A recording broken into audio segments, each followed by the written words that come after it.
എൻ്റെ ഞാൻ സ്വപ്നം കണ്ടിട്ടുള്ള ഒരു യാഥാർത്ഥ്യമായതൊരു വലിയ ആത്മവിശ്വാസം, ഒരു വലിയ ചാരിതാർത്ഥ്യം എനിക്കുണ്ട്.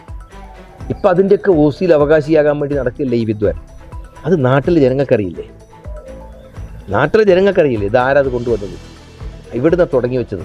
ഇതിനാവശ്യമായി സ്ഥലം വിട്ടുകൊടുത്ത് അതിനാവശ്യമായിട്ടുള്ള യോഗം വിളിച്ചത് ആരാണ്? എല്ലാവർക്കും നാട്ടിലെ ജനങ്ങൾക്ക് അറിഞ്ഞുകൂടെ?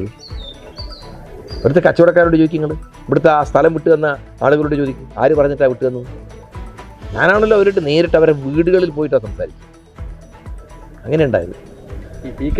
ടീം യുഡിഎഫിന്റെ ഭാഗമായതോടുകൂടി വീണ്ടും KTDCന്റെ ചെയർമാൻ ആവുന്നു. അയ്യോ, അതൊന്നും എനിക്കറിയുന്ന കാര്യം.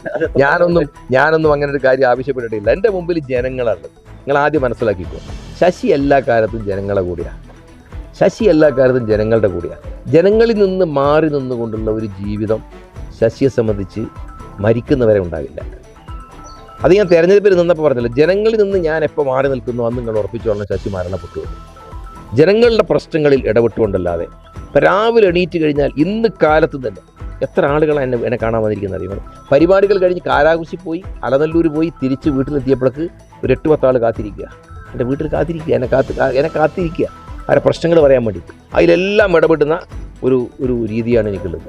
ജനങ്ങളുടെ പ്രശ്നങ്ങളിൽ ഇടപെട്ട് മുമ്പോട്ട് പോകും. എന്നെ ഒരു പ്രശ്നങ്ങളിലും ഇടപെടാൻ അനുവദിക്കാതെ എന്നെ വീട്ടിലിരുത്താമെന്ന് കണ്ടക്കുന്ന CPMൻ്റെ നേതാക്കന്മാരുണ്ടല്ലോ, അവർ നിരാശരായി വൈകി പോകും.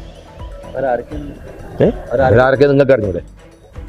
ഈ പാലക്കാട്ടെ ആ കസേരമരിക്കാരി കുത്തിരിക്കുന്നില്ല ഇവർ തന്നെ.